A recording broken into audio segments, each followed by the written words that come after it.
Let's begin. Hello, everyone. Welcome to today's CCOF webinar, Contact Codes and Customer Experience. Thank you for taking time out and being here today. CCOF is a unique forum to bring customer experience professionals together onto a platform where they can be informed and inspired. Today's event is the first since the forum went virtual, and this event is being brought to you in partnership with vernacular.ai. I am Shraddha Kanodia, Sales Enablement and Digital Marketing Manager at vernacular.ai. I will be filling in as the moderator in place of Steve Mascarenas. Unfortunately, he had a medical emergency and has been hospitalized. Hence, he could not join us today. On that note, our presenter today is MD, founder of this forum, alum of IIT Madras, Michigan State University, and Stanford Business School, industry veteran for 32 years, an entrepreneur for the last 18 years, first managing director of Dell International Services, and one of the pioneers of India's contact center industry. Currently a mentor to many startups and a passionate customer experience advocate. Now, few quick tips to ensure you have a great webinar experience. You can submit a question at any time during the webinar in the Q&A box. All attendees have been muted to avoid any inadvertent disturbances. An important note, post your questions only in the Q&A box and not in the chat box, please. I will monitor your questions and ask them during the Q&A breaks. This webinar is being recorded and will be posted on the YouTube channel by Saturday so that you can refer to it later and also share it with your network. Now, without further ado, let me hand things over to MD. Thank you, Shraddha. Firstly, before I start, I want to wish Steve-O, past colleague of mine, the very best. And get well soon, Steve-O. Our prayers are with you. With that, let me get started. Firstly, I want to acknowledge the audience for today. I'm expecting three groups of professionals in my audience today. First are folks who are directly involved with contact centers or customer experience and customer service. My presentation today will be directly relevant to them. In fact, I'm going to try my best to make it in such a way that you can go back and probably implement a few tips that you can pick up in this presentation. Second group in the audience, I'm expecting to be techies. For you, again, there's relevance because as I go through this, I'm hopeful that you can spot several automation opportunities and take actions accordingly. Third group, I'm expecting to be people who are in neither of those two first groups, which means everybody else, maybe from sales, marketing, HR, and all other functions. There's relevance to you as well, because you will note that there are several ways in which you impact customer service within your organization. I will be calling that out during this webinar. So there's relevance to you as well. This is kind of the first time I'm doing a webinar. Normally I do this in front of an audience. I make it very interactive. I ask questions and people ask me questions. This is a kind of a different, I suppose, medium, different way of presenting, so I'll do my best. What I've done is I've broken my presentation into three parts. And after each one of these parts, I'm going to pause for questions. Like Shraddha mentioned, please post your questions in the Q&A box. Shraddha is monitoring them and she'll ask on your behalf. So the first part is a short part. It'll probably be 3 or 4 slides, and then I'll take a break. This is really about introducing contact codes. Many of you are aware of it, but I'll just talk through it. And I'll talk through a customer experience problem, which I believe is the most common among most of the companies I've come across. Second would be the solution, the proposed solution. It's really a method which I'm going to walk you through. I will pause after that. And the third and the final part, again, will be a brief part, which will talk through the factors, the success factors to make this method successful. So that will be it. It will take me around 30, 35 minutes, maybe, depending on questions in between. And you can, of course, save your questions to the very end if you wish. When I'm done in 35 minutes, you can pose more questions. Okay, so with that, let me introduce the notion of a contact code. For those of you who do not know what a contact code is, it's a kind of a tag which contact center agents, associates attach to every contact or call that they take. So at the end of the call, they kind of classify it with a code, which is what a tag really is. In many places, it's called a disposition code. Reason being that they are disposing of a call which they are taking, and at the end of the disposing of the call, they kind of capture a code, and that goes into the CRM systems, and it's used for subsequent analysis. So let me start with an example. This is a very basic example, and from this you can see this is really from a kind of a travel airplane kind of an industry. I've made it intentionally simple because I'm going to use this again later on. You can see just 4 of them listed over there: baggage info, seat request, and so on. So depending on the call which the agent takes, he or she then tags the call with one of these 5, as in this case. There are more complex examples, and I'm giving you one of the ones which I've come across very often. I know some of the people in this call will recognize this, being this query, request, and complaint, which in many ways is in my opinion, the worst practice which has really come into this industry. This dates back to probably 20, 25 years when telcos really took off and they were handling really millions of calls. Somebody came up with this idea mainly to prioritize, meaning complaints get the highest priority. Request meaning a customer is calling you, requesting for you to take some action, that gets the next priority. And queries really information, which customer is seeking. And they brought this up. And then below this next level, there were a whole bunch of other levels which got created. And this particular example, I want to call out the 4th level as well, where in fact, even the action which is being taken post the tagging of the call is recorded by the agent. And in many cases, the actions will be kind of very high level, like information provided. To understand what information provided, you got to go look up something else, or more often than not, go listen to the call itself. So I'm, as I said, intentionally putting these up as 2 examples because I'll be using this later when I talk about the method itself.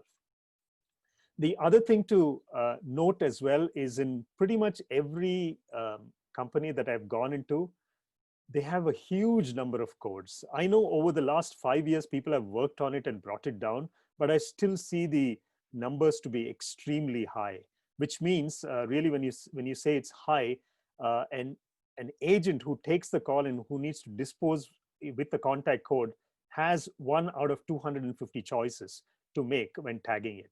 And you can just imagine the kind of complexity which goes through this person when this is being done. Now let me come to as I said, the customer experience situation scenario. Probably there are some heads of customer service attending this call.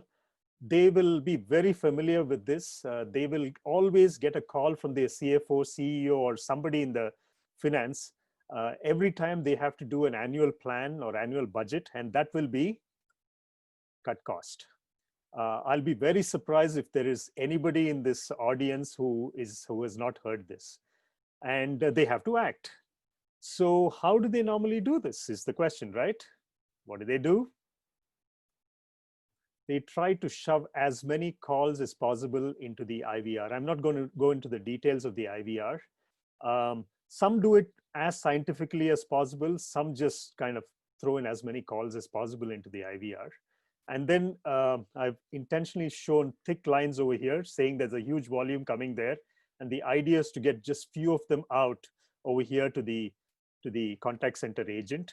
One really doesn't know what the few are and what the many are which are coming into the IVR. So this is how most people react, and I'm sure the audience will kind of appreciate it. And once the calls come to the call center agent, there's one more thing which happens. I will let you kind of take a moment in looking at this cartoon over here.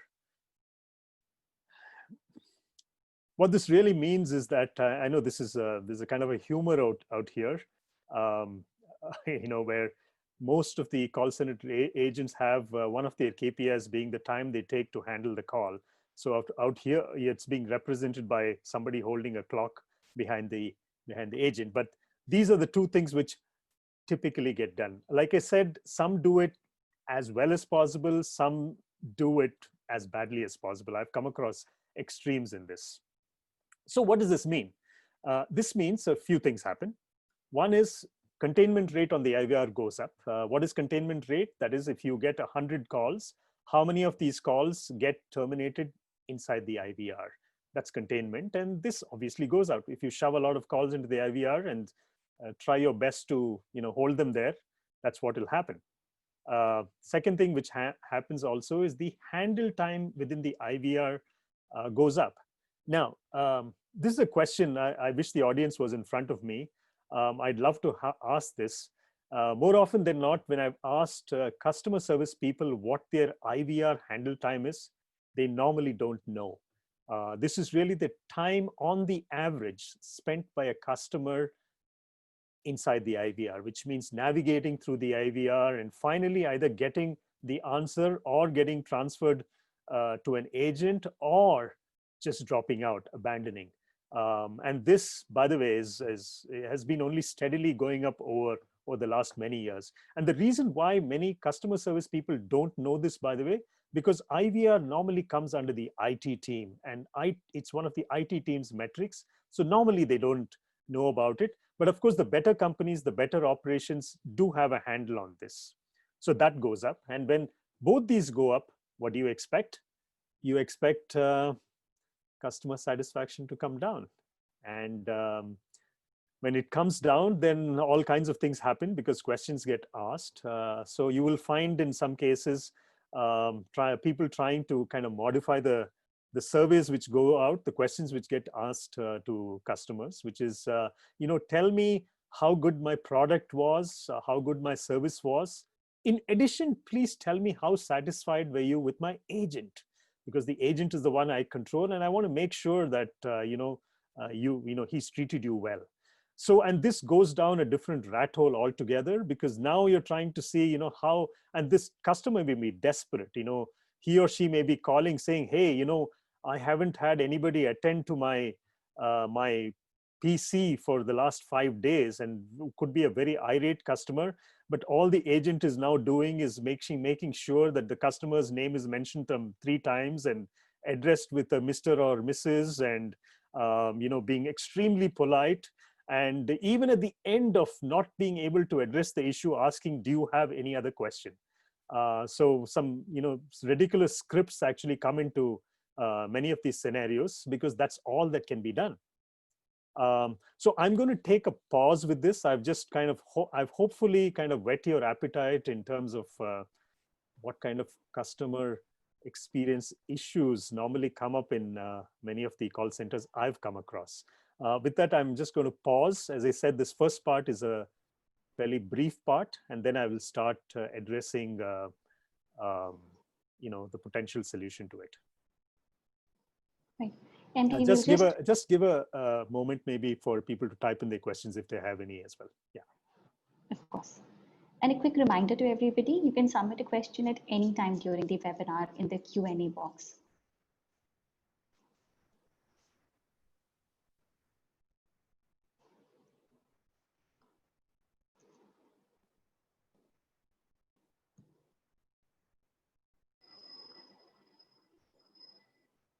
Yeah, any questions, Shraddha? Yes, we've received one.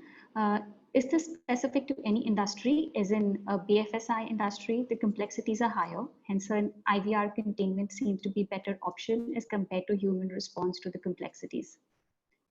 Yeah, well, actually, to really answer that question, you'll have to wait for me to complete my presentation, because I'm not saying IVR is bad in any way, by the way. I was just saying that one of the reactions to pressure coming from the top is to shove more calls into the IVR.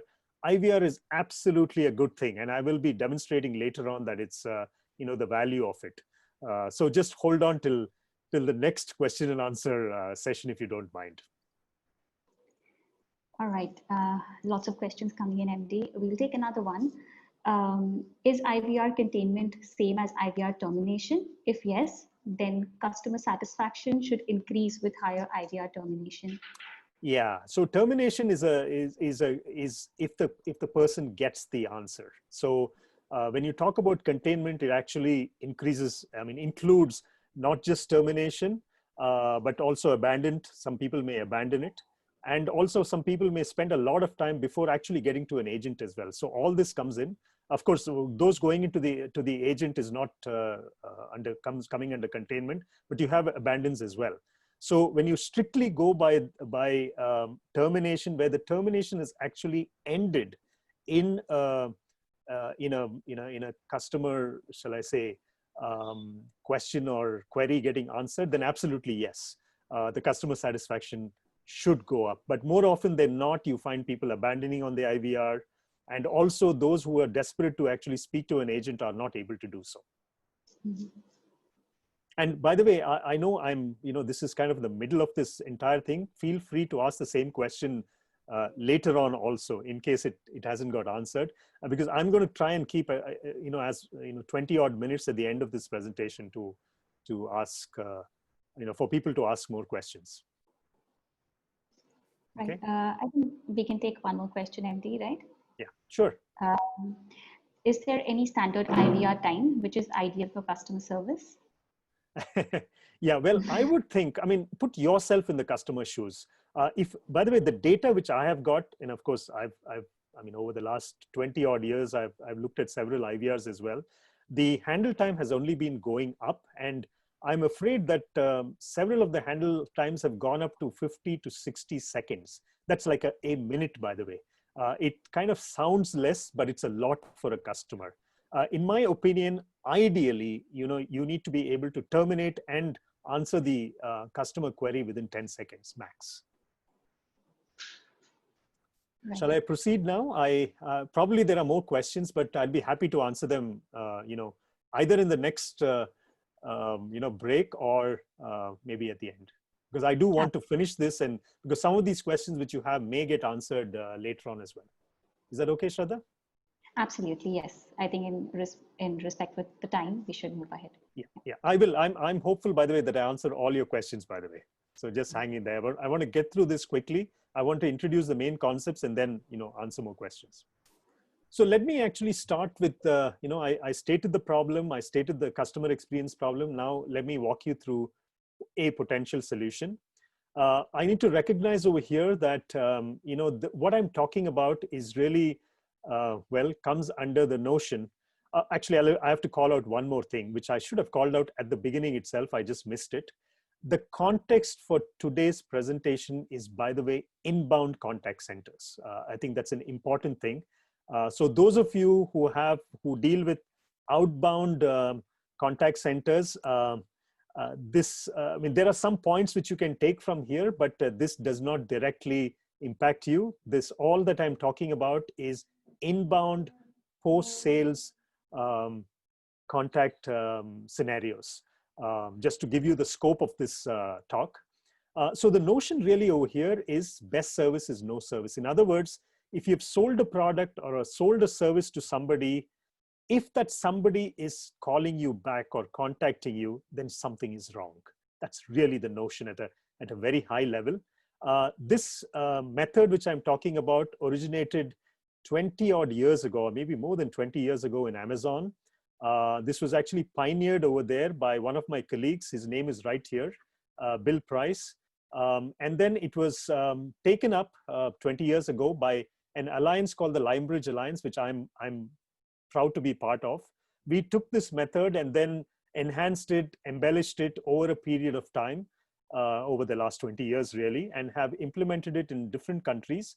Limebridge itself is an alliance made up of 8 companies from 8 different countries. And as I said, we have implemented it in our own way, in our own geographies. But Bill Price and David Jaffe is from Australia, Bill Price is from North America. Both of them actually have captured this method in this very, very nice book, Best Service is No Service. And that's, so what I'm talking about is really elaborated further in this book. So what is the main premise behind? I've just used the same diagram. The premise behind this entire method is challenging demand. What is demand? This is demand for service. If you were to look at your contact center as an entity which has a certain demand from your customers, demand for with their questions, and there is a supply to it, which is you're supplying through resources you have, resources being the agents, the IVR, and whatever else which you have to meet this demand. So the premise over here is that challenge the demand as to why in the first place are customers coming to you, calling you, since it's post-sale of a service or a product. That's really the high-level premise behind this method. I want to, again, to give a moment for you to appreciate this, this cartoon. I'll just pause for a little bit. I need to acknowledge, by the way, all these cartoons. In fact, I have hundreds of such cartoons. I've used a couple in this presentation. I must thank this wonderfully creative guy, Kudelka in Australia, who works closely with Limebridge Australia to produce these absolutely amazing cartoons. Out here, the key thing to realize over here is that, I mean, I'm talking about from a contact center perspective, especially those who run contact centers. The key thing for you to realize, I'm not suggesting you haven't realized, but the most important thing to realize is that pretty much all your contacts originate because of something which has happened outside your control. I mean, here, of course, it's a simple example of somebody goofing up the bill, and that's creating a whole lot of demand within your call center. There can be other cases as well. A faulty product has got shipped, or an incorrect marketing message has been sent out. Let's say an SMS has gone out saying that please avail this offer on the website, and the offer is not there. And then what do people do? They try to contact you, and that's how demand kind of goes up. And so 88% of, and this, by the way, 88% is actually out of data we've collected across the world, really. So it's an average, of course. 88% of the calls are due to factors outside your control. So one can ask, what is the remaining 12%? The 12% is really in your control, and this has typically happened because of some goof up within your contact center. Either somebody has not given the right answer, or has sent them the wrong way, and so on. So those are all turn up as repeats into your contact center. And this is a general average, as I said, and those are the ones which you as a customer service head needs to, of course, focus on. So once you realize this, then what do? You need to go look at your contact codes. That's really the topic of my, that's the topic of my presentation as well. So the first thing you need to do is to change your contact codes. Like I mentioned, I'd given this airline example. It was a very simplistic example. I intentionally used it so that I can illustrate this point. So something like a baggage info, which was a broad bucket, you now break it down into customer language. How much does additional baggage cost? Especially today when airlines, I think, charge for additional baggage. Or my baggage hasn't arrived, or I want to purchase additional baggage. Now, if you look at it, in some cases, these get bucketed under one contact code. In this case, it's getting bucketed under one contact code, and you can see why splitting it into customer language actually helps. So this is one thing you do. Second thing you do is also simplify. And there, of course, I want to use this multiple level example. And this is hard. I know some companies still use it, and I've of course exaggerated it into 4 levels. I intentionally exaggerated it, but some of you may be using 3 levels. I'm suggesting kill it and instead use 1 level. And 1 level, again, like I mentioned earlier, use customer language. And this, of course, is an example more from a e-commerce kind of a platform. I'm not too sure how many e-commerce guys are attending this this webinar, but I'm sure you'll be able to appreciate this. Again, customer words. And here is the more interesting thing, which is limit the codes to 30 to 40 as compared to the 250 odd which you're currently using. Now, this, whenever I mention this to people, they have disbelief. I mean, they say, how is it even possible? Believe me, it's possible. Once you kind of figure out how to do this, once you get your mind on it, you can really do it. Because, you know, good old 80-20 rule, when you actually go look at the context, what customers are contacting you for, it is easy to reduce it to 30 to 40. And of course, when I help companies, they forever negotiate with me in terms of, shall we make it 50, shall we make it 60, because we need to get that one little more information when we handle these contacts. But of course, what I advise is stick to 30. In fact, 40 itself is too much. That's what I do. So this is the second step: simplify it. And there is an unexpected benefit when you simplify it, which is, I don't know how many of you track this, which is really accuracy of coding. What this really means, for those of you who are not familiar, is, we talked about the contact center agent, writing this code or selecting this code after the call. And when they're given a choice of 250, more often than not, they make mistakes. Over here, when you reduce it to 30, and also when you make it in customer language. Now, once you make it in customer language, they can relate a lot better because they've just handled that call. They've been speaking to the customer. So it's a lot easier for them to map what the customer is saying to one of these codes. And so it actually is, as I said, an unexpected benefit out of this simplification. You do that, and then you do this as well, which is you track this key metric. I know most companies I come across do this. They have this key metric, which is really they measure the contacts as a proportion of their customer base. In some cases, it's a subscriber. For instance, the telcos, for instance, use the word of a subscriber. E-commerce companies will either use order or unit. I don't exactly know what words they use, but essentially you look at contacts per X, which is contacts per your customer. This is, I think most of you do this. I'd be very surprised if you did not. But this is something you may be doing, but I would suggest you do it slightly differently, which is cost per contact. So cost, how is cost measured? More often than not, your CFO or somebody tells you, here is a fully burdened cost of your call center agent, and then you take the total number of calls handled by that agent, and divided by that. Take the total cost and then divide it by the calls you get and taken by an agent, and you get a cost per call or a cost per contact. Now, you may be doing this, but what I would like you to think about is that, related back to the earlier slide which I talked about, which is contact code. Try and create a cost per contact for each of these contact types, because the contact type, the cost of handling a contact, consists of two parts. There is an explicit cost, which is what I described to you, which is given by your CFO. Or in case you're outsourcing it, by the way, life is a lot easy because you're most probably paying your outsourcer by the minute or by call. So it becomes very easy to compute cost for you. But here I'm saying you need to compute the cost by contact type. So let me give you an example. This goes back to my days back in Dell as a tech kind of a company. We would get two kinds of contacts. So let me give you an example. So somebody will say, hey, my monitor is broken. And I'm really going back 20 years now. So my monitor is broken, and you know straight away that the only way to fix the problem is to ship a replacement. And cost for that contact is not the tiny cost of handling that call, which would probably take you 1 minute or maybe 20 seconds to handle it, because all you need to do is say, thank you, sir, I'm going to ship you a replacement. But it's actually the cost of the replacement itself.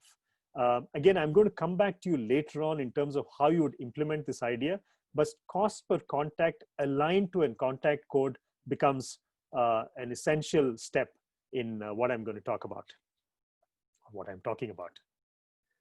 Once you do that, you put that in a 2x2. This is standard, right? If you call in any consultant in your organization, they will not leave you without showing you a 2x2. But this 2x2, believe me, is a very interesting one. So going back to contact codes again, like we said, no, the contact code is where is my order, or my monitor is not working, or any of these contact codes or contact types. You take that and look at it and see whether that contact type is what it is to the customer. To the customer, is it an irritant, or is it of value to the customer? So let me give you an example over here. When a customer calls you saying, my monitor is broken, it's an irritant to the customer, absolute irritant. Whereas something of value to the customer is the customer is calling you and say, hey, you know what? I want to upgrade my subscription. I want to go from 20 gig to 100 gig. And that's of value to the customer. So you can take every contact type, which of course you've already converted into customer language. That's an important first step. Otherwise you won't be able to do this. And then map it into whether it's of value to the customer or not, value or an irritant. You do the same for each one of those contacts to the company, to your company, whether it's an irritant. So let's give an example again. If somebody calls you saying that my monitor is broken, absolutely it's an irritant to you. So a contact of that kind will fall into this, this quadrant, which is an irritant to the customer and an irritant to the company. So all such contacts fall in over here. So what is of value to the company? I just gave you an example of somebody calling you to say they want to upgrade the bandwidth on their connection. That is of value to you because you know that you're going to be now charging them 2x or whatever. That's of value to you. So that's an example of a contact which is of value to you. And in this case, this particular contact will go into this quadrant. Now we'll have to see which contact is an irritant to the is a value to the customer but an irritant to you. I'll give you a very simple example. In fact, my next slide is going to be a set of examples. Let's say you're a bank or a mutual fund or some such company. Somebody is calling you to say, what is my fund value? And then that is really an irritant to you because the question really is, why are you calling me? I mean, you should be tracking it yourself.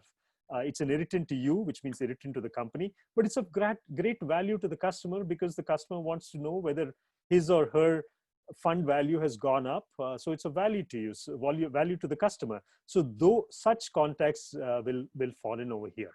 So let me actually go and once you do this, once you put these into the 4 quadrant, then you can take some action. What you do is all those which are irritants and irritants, you eliminate. Kind of obvious, right? Many of you may be already doing it. I'm just giving you that method to do this because every one of these contacts which fall into it is an irritant to the customer, is an irritant to the company. Those which are value to the customer, okay, value to the customer, but an irritant to you, those are the ones you send to self-serve. So I know somebody had asked me about IVR. So absolutely, IVR is one form of a self-serve. Today, of course, you have apps and you have websites and all kinds of self-service models are available these days. So those are the contacts you send into self-serve because customers will, without a problem, they'll go and get their service in this self-serve method. I will come to this simplification. This is an interesting one because it's an irritant to the customer, but it's a value to you. And I'll talk about this in the next slide where I'll actually show you an example. In my experience, not many fall in it, but some do. And finally, the last one, leverage. These are really the only contacts that you should be handling. You meaning your customer service operation should be handling.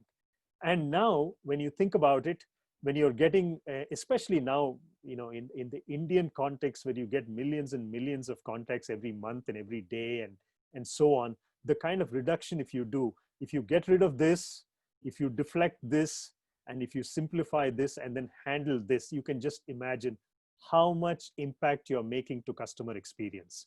At the same time, you are reducing your cost as well. You're taking care of the mandate which has been given to you by your by your CFO and your board. That's really the crux of the model, which I've just explained to you.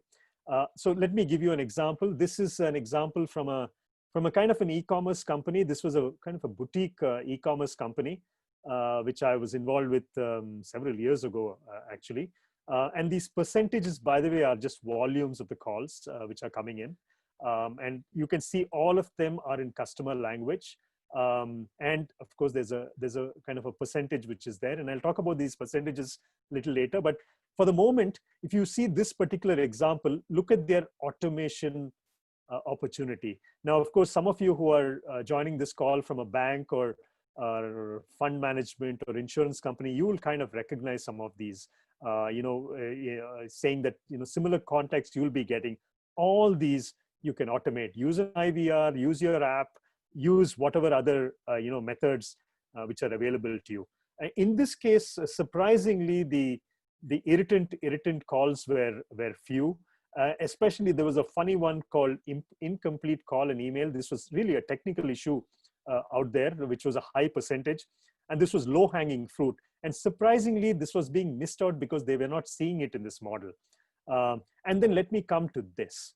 This is an interesting one, which, if you remember, this is an irritant to the customer, but a value to the company, because it's really feedback to their service. And I can actually relate to the modern day because sometimes I've actually talked to my own actually milk provider, believe it or not, where I've actually contacted and said, hey, you know what, don't give it to me at 6 o'clock in the morning, but give it to me at 5:30 or 5 in the morning.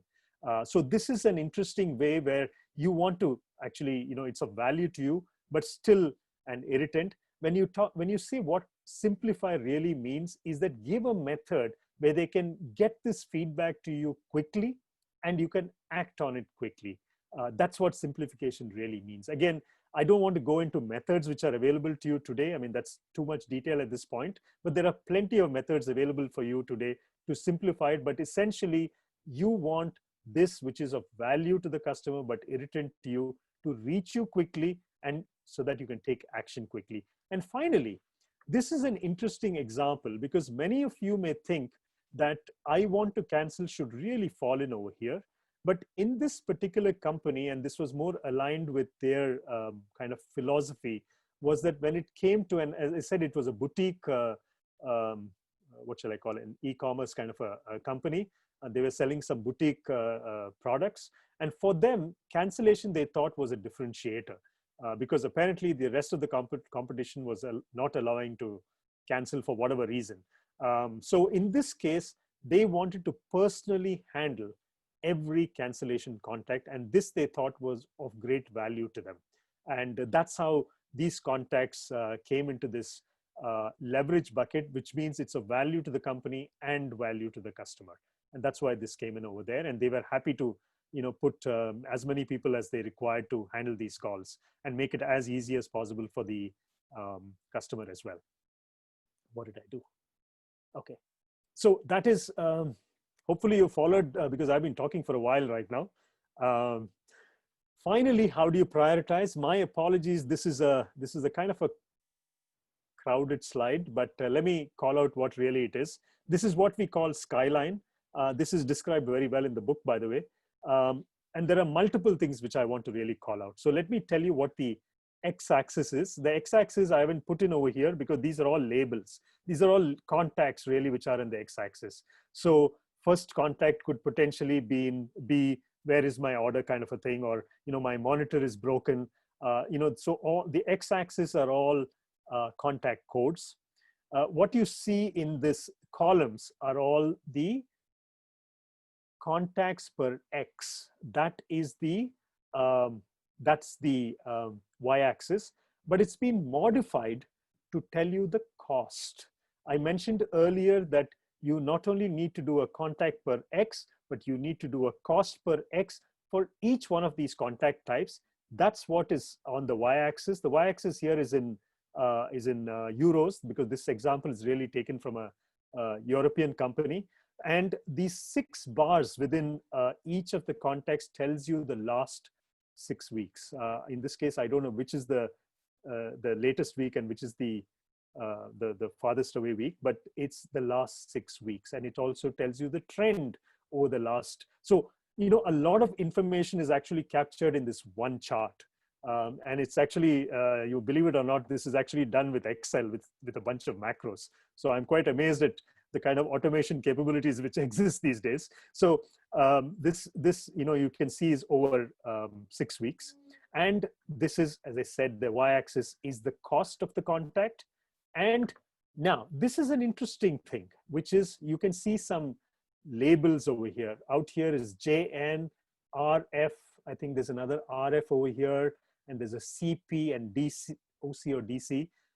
These are all names of department heads. So what has really happened is that you have not only taken the contact, the type of the contact, but you have assigned an owner to it. Oops, sorry, I went to the last. You have assigned an owner to the contact. So what this really means is that you are holding other departments which really originated the contact responsible. So let me give you an example. So let's say these contacts were created because of some, I'm just using a basic example here. Let's say this was created because of a wrong marketing message which went out. Then RF is the head of marketing, because this one is you know, this contact is originated from this person. Now, so you assign owners, you assign cost. So it really tells you who's costing the company how much. So you can imagine how JN is feeling when he or she sees this chart. Says that I'm costing the most for my company because most of the contacts are coming into my contact center because of me. And you can imagine the motivation for this this person to try and help you reduce the contacts. And in this case, actually, this contact is one which we need to eliminate.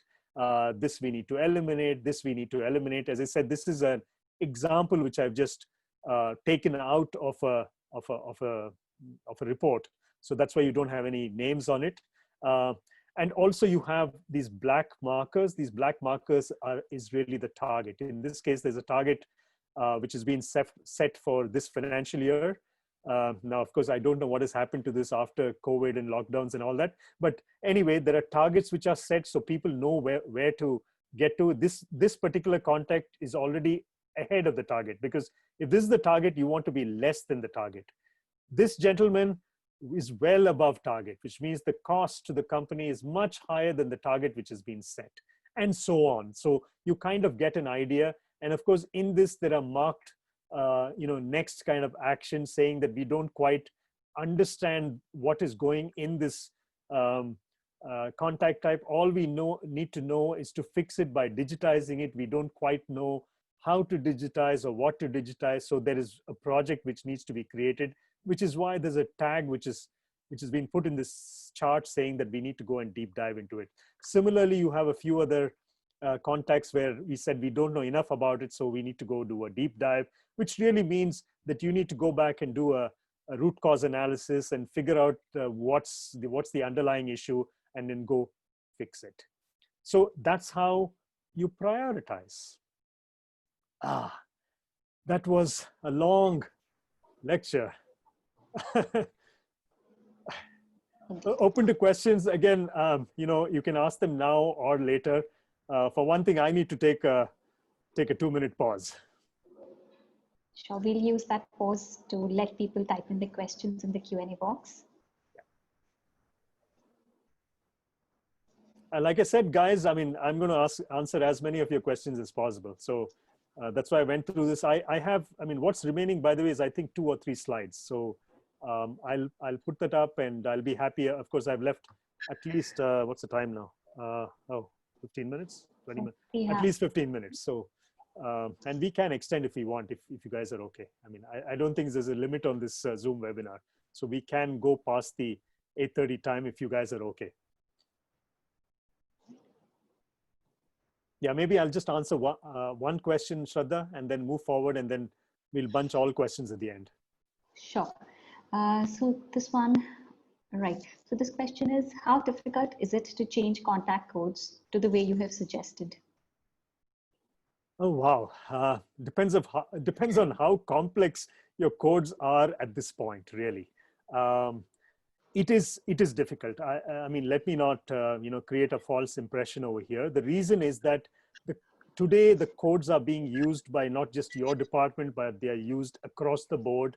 So you need to get a buy-in from everybody to change it, but it's important to change. So that's one part. There are really three parts to this. One part is, of course, actually designing it and converting the codes into customer language, reducing it, working with other departments who are actually looking forward to this, telling them this is better than what they're getting, doing that kind of a cross-departmental convincing that you need to do. Second thing you need to do is to retrain your associates, agents, call center. This takes time. I'll give you an example. We did a project of this kind for a UK, it was a telco, UK telco, which had a 4,000 people operation in Mumbai, and got involved in this work. And the biggest piece of time, this actually took 6 months to effect this change, but then we overnight we reduced 40% of their call volume. But the biggest task was really training these 4,000 people to new, and they had an IT issue as well, which is the third part, which is changing the codes within within your CRM system or whatever system you're using. And typically this gets unfortunately this gets trapped in the IT, what shall I call it, in the IT queue of things to do. So it needs to get prioritized. And so that took time as well, but although it's a fairly simple change. So it is difficult, but very doable. I mean, I can state several examples where this has actually got done. Yeah. Right. We're receiving a lot of questions around this topic, so I think we can take this up. Is there an ideal IVR time to measure customer satisfaction in an organization? And is there any suggestions to improve the IVR time? Well, IVR time, I mean, if you follow this method, by the way, you'll really get the ideal IVR time. But, when I talked about self-serve, IVR is one of your tools for self-serve. So if you go about the method the way in which I've suggested and look for only those contacts which are, fall into that automate or fall into that self-serve bucket, which is value to the customer, irritant to you, and you put that in the IVR and make the IVR simple, and you can do it really, really well. The time taken in that would be just a few seconds, and the customer gets what he or she wants. That's how you do it, and absolutely. And if you do it, your customer satisfaction will really skyrocket. And I'll actually show you some numbers at the end of this. Shall I go ahead and finish this off? There are just 3 more slides, Shraddha, and then we can take all of them, and we can, if people are okay, they can. And I don't know, I'm going to take the liberty on this, Shraddha.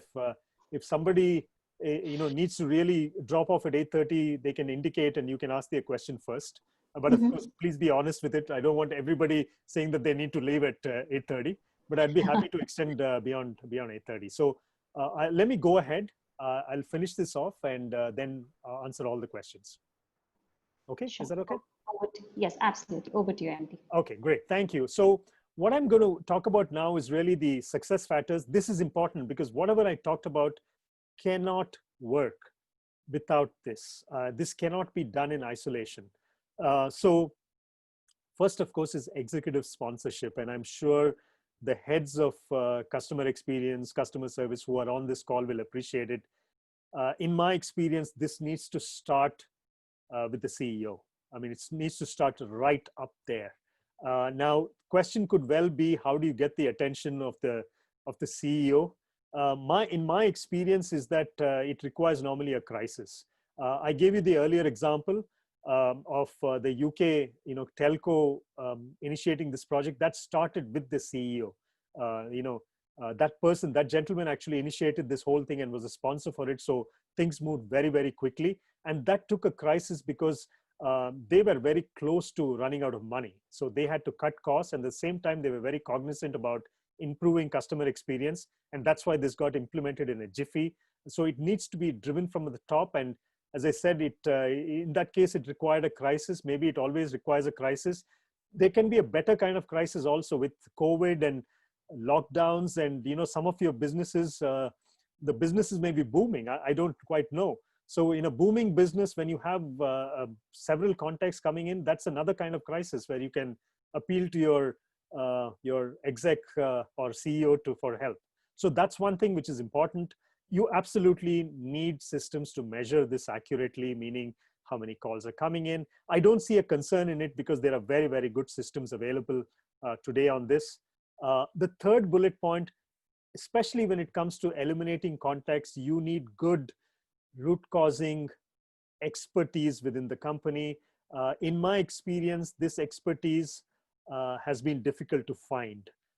So you really need to have good quality root causing expertise in your company who can then design the solution also. When I say design the solution, how do you fix the problem so that you eliminate the calls? You need that capability. As you can see, this entire project will work only if it is, it's cross-functional. I mean, you cannot, you have limited impact in changing things within marketing or within product or whatever. So you need to be able to work across teams. And of course, that will definitely get enabled with executive sponsorship. So that's an important part of being successful.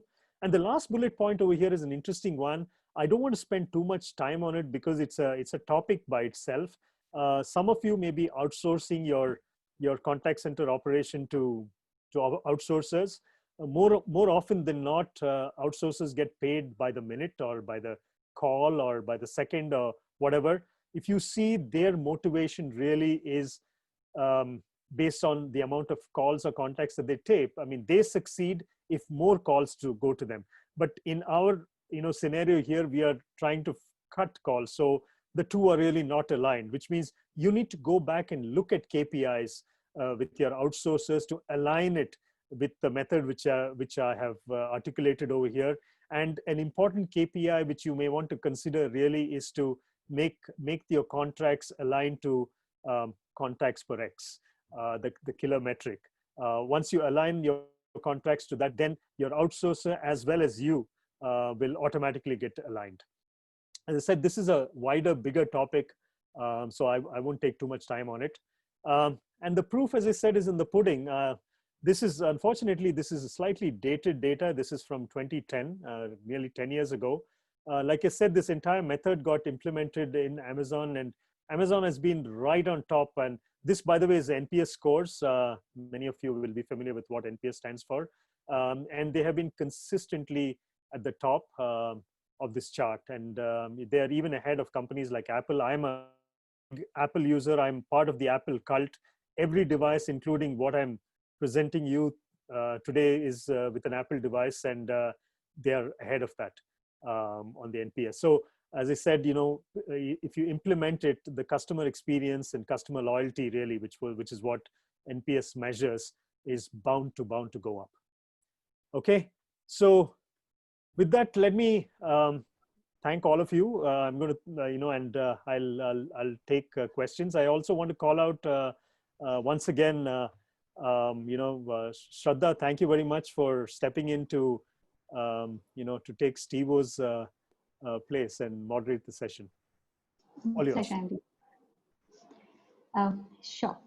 Are you ready to take questions? Yeah, I'm ready to take. As I said, two things, by the way. I would like to answer all your questions. Just in case your questions do not get answered, you can separately contact, email, whatever, go to our website. Some way you can get your questions answered, but I'll try and answer as many as possible, and we can extend if it's okay beyond 8:30.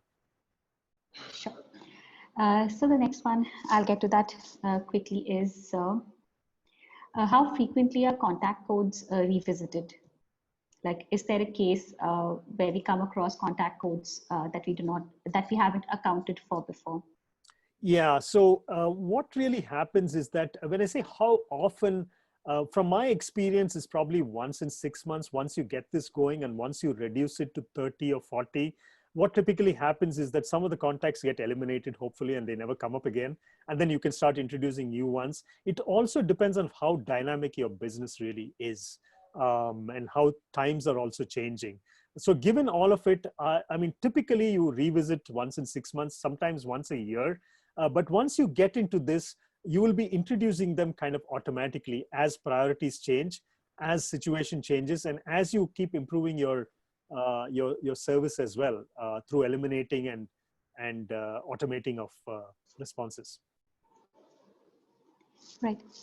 Another great question here is, what type of metrics would you follow for inbound complaints? Since inbound complaints tend to have a longer period of time as the customers speaks out of emotions. Of course. So what Yeah. type of metrics we would Yeah. use? So, I mean, of course, my top level answer would be, I mean, why are they complaints in the first place, right? But obviously, I mean, I don't think there's any business which exists which does not receive complaints. First thing, of course, you need to eliminate them. So just the number of complaints itself is a key metric you need to track. And complaints per X is also, or the type is something which you need to look at. So that is one thing which is kind of obvious. Then, of course, the most important thing is how quickly does it get resolved from a customer perspective. So really the elapsed time to resolve the complaint is the second metric. The quicker you resolve, the better. How quickly you eliminate the contact, the complaint type, which is your root causing and all that which I talked about. So those would be the two important ones. We have another question. What are the changes you see for the inbound call centers in the post-COVID world? If you were to go by, I mean, the scope of this really, your contact center should be one which has very few people operating remotely, post-COVID world, operating remotely. And those few people would be absolutely fantastic in handling those calls which are value to customer, value to the company, and that's it. And they are given all the tools to handle these calls, and they're not measured by average handle time and whatever else. They're given everything else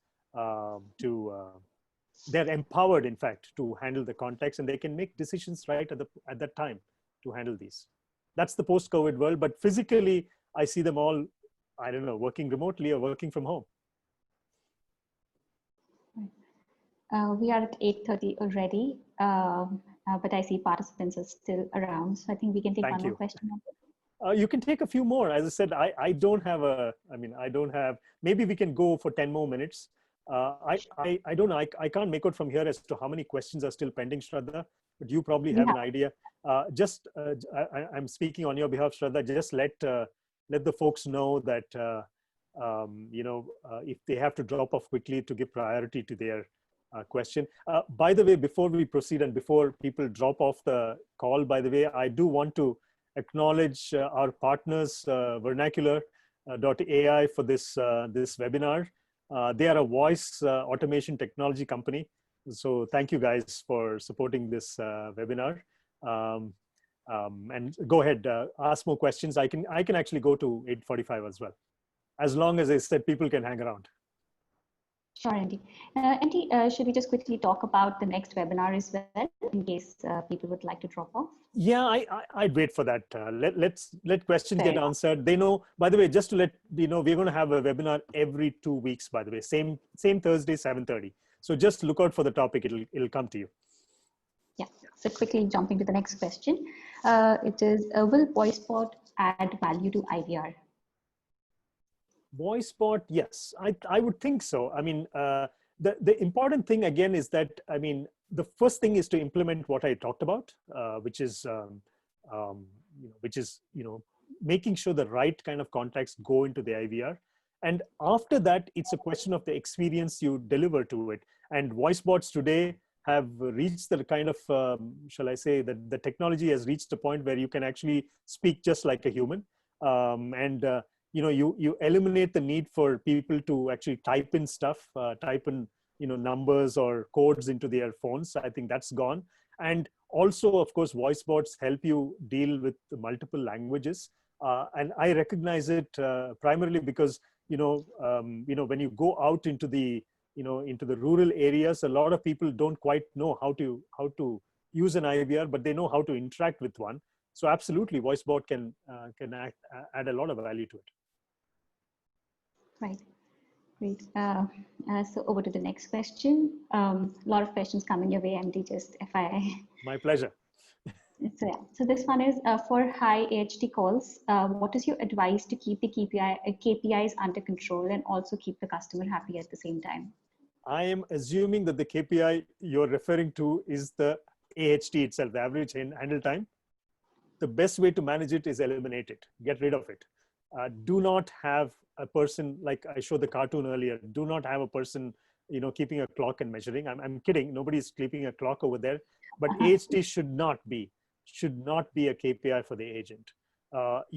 If and that's the crux of the method which I talked about. You are handling only those contacts which are value to the company, value to the customer. And if you're handling that, then you as a company should be more than happy to spend as much time as you wish in handling that customer. And customer would be happy to talk to you as well. So just get rid of that metric. That's a terrible metric. I know all kinds of practices happen. I've seen that. I don't know if it still happens. There's again technology which has come in to handle many of these things. I know, there are some agents which just hang up because they're being, so they've exceeded some 120 seconds or whatever. So you want to get rid of all those practices. This was actually a part of one of those questions that we answered earlier. So moving on to the next one. How do I get my CEO to sponsor a change like this? I think I mentioned that, right? Yeah, I mean, a crisis, I think I don't know, some famous guy actually mentioned, right? Make good use of every crisis or some such. I think it was, I don't remember the person now, but that's how you do. I mean, right now you're in the midst of a crisis. If your contact volume is going through the roof because you are in that kind of a business which is required, especially I'm talking about e-commerce companies today, are, it's a huge demand which has gone up. In this COVID times, this is a kind of a crisis. It's a kind of a good crisis to have. That's one way in which you can get CEO attention. The other way, of course, is the other end where you need to cut costs. You can get CEO attention. Otherwise, I think you just need to use your diplomacy skills. I think when there's no crisis, I really don't know, how, but you got to just figure it out. You know your CEO best. Go talk to them. Maybe use some of the ideas out of this. Go show that chart which has Amazon at the top, go show that and get the person excited. Right. So yeah, moving on to another question. This is related to what you mentioned about customer languages. So can the outcome of that contact be either the CX language or the language understood better by the agents? Like it is the language of the customer. Let's keep that in mind. Okay, if it's a language of the customer, it is you and me and that person who is in some rural village who's contacting you. It should be corresponding to that language. It should be simple. And once it's simple, any agent handling it can understand it and can relate to it and can map that to the contact codes which you have designed. So that's the key thing. Make it simple, make it in customer language. Where is my order is very simple. I know that it's a very basic kind of an example, but it's that's how you create codes in customer language. Right. We have one more question in our chat box here, which I'm going to take up. Is VoiceBot today just a concept to be sold, or a CX officer should be open to implementation? How can more trust be related to VoiceBots? I don't know. That's a question which trust actually comes out of, I would put it this way. Let me put it this way. I mean, the same question I'll translate to, how would you know if an agent, let's not talk about voice bots, actually answer that contact correctly well? You measure it through many ways, right? You measure it through customer satisfaction and all those metrics. You would apply the same metric to it, because all you're doing is you're bringing in some automations, bringing in some technology to address a certain contact, and you need to measure it with the same metrics you're using where this technology is being, with whatever this technology is replacing it with. Right. I think we're going very good, MD. I think we have more questions coming in, and we have people dropping out as well. No, that is what I was just. Okay, good. Thank you, guys. Yeah, thank you very much, everyone, for sticking around.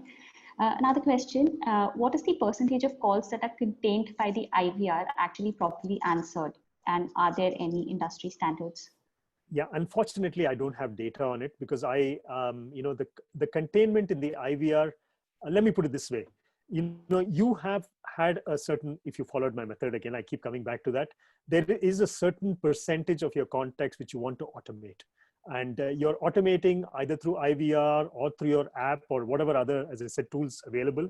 So use that as the target. Don't, look, I'm not a big believer in industry standards. I mean, there are standards.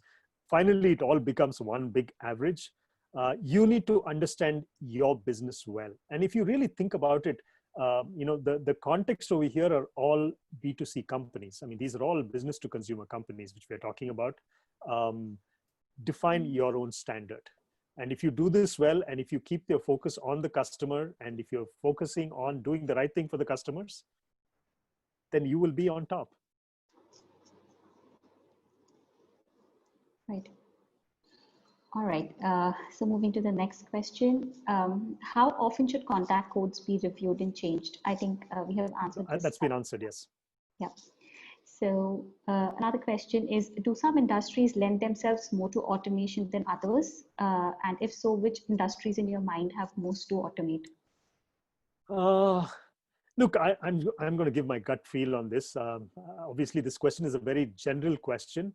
I would think whenever a customer is close to automation, in other words, if the customer is used to using a mobile device or a smartphone device, then there is that much more ability to automate so that you can reach the customer directly through that piece of automation. So in that sense, many of your e-commerce kind of platforms are very amenable to it. Today, of course, every bank that at least I'm familiar with has an app. So that's another case where where there's a possibility to automate. But in this method itself, there's plenty of automation which can be seen. Contact codes, recognizing them, identifying them, doing this entire process which I talked about. Like I gave that example, that chart which I showed you, that very crowded skyline chart which I showed you has been done with Excel macros. I suppose that's a very easy thing to do, but there's so much automation capability over here. Right. I'm going to take another question which has been posted again. So let's get to this one first. Is there any ideal ratio for contacts per customer? Ideal ratio for contacts per customer. Yeah, I'll tell you, most of at least the better companies that I know are, actually, let me step back. Okay. There's a difference, by the way, and one needs to be a little careful about it. One is intent to contact versus contact itself. There is always a certain intent which a customer has to contact. And then the contact which gets translated into something which actually comes into your contact center. So I think intent needs to be measured through perception surveys, which you do, because you'll never capture that metric. That is one thing important. I'm laying it out there because that's important. Many customers may be wanting to contact you, but may not get an avenue to contact you, and they will often be forgotten. So keep that in mind. That's one. Then when it actually comes to contacts, I think the best companies which I've come across are in the region of, what would it be? I won't, let me just say 2 or 3 contacts per X per year. I'm not saying per month, per year, by the way. 2 or 3 per year. The better ones are that way. And mind you, this is a huge average. You'll find a long tail of customers not contacting you at all. So, yeah. So I mean, if you want to take a benchmark, you'll need to look at maybe 2 or 3 contacts per X per year. Right. I think we can take one more question, MD. So the next one is, have you come across companies who do not use IVR absolutely as a principle? Oh yeah, absolutely. I've come across several of them actually, and that's a principle again, which is fine. Now, in that case, they'll be potentially using other tools for self-service. They would either send people to to a website perhaps or whatever. But again, one needs to keep in mind the motivation behind why they are not using an IVR. They want to get to the agent quickly. I remember this used to be a practice with some of the telcos. Again, I'm talking about several years ago. They used to categorize customers. They used to have platinum customers and gold customers and silver customers and some normal customers. And normal customers would be the bulk. And for the platinum customers, they would say, I won't give you an IVR. I'll put you directly in touch with a contact center agent. But you'll get directly in touch with the contact center agent and still not get your answer.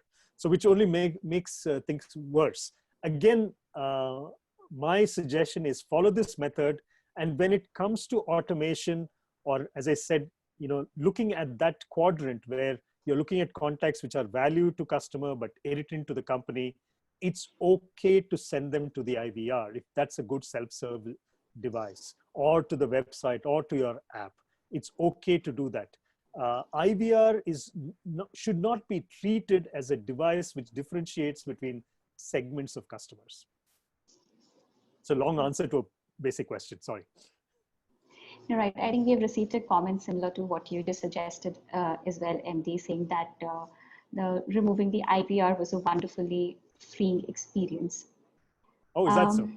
But as I said, you may want to take it back. Again, the motivation behind it is a key thing. Yeah, if you've done all of this, pay a lot of attention to that quadrant which I talked about, which is the value-irritant quadrant, which I'm saying automate, because your customers will not mind it and you will have higher satisfaction. So I'm not saying abandon it. If you think as a principle you want to do it, so be it, because you know what is best for your customer. But it's okay to have it as long as you're sending only those kind of contacts into a self-service device. Right. I think with that, we should close this Q&A section. I've answered all questions? Mostly in some form or the other. I think everyone has received questions, answers to the question. Yeah. Okay. Great then. So let me quickly thank you, MD, for this very insightful session. To all the attendees, if you enjoyed today's webinar, to join us for a next one for a discussion on how a financial services company managed to continue their mission critical customer operations without a break during the March-April lockdown. The presenter is Mr. Vishad Gupta, who's the Chief Operating Officer of Fidelity National Information Services. We are hosting this webinar on July 16th, 2020, same time at 7:30 p.m. IST. The registrations for this event will open up on Saturday. And for details, you can always visit ccof.in. With that, over to you, MD. Oh, thank you, Shraddha. Once again, thank you so much for moderating this session, Shraddha.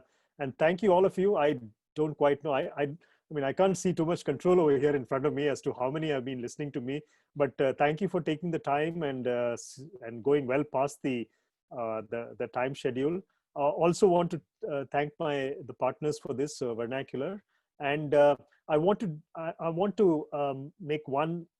elaborate one point which Shraddha made, which is the next webinar by Vishad Gupta.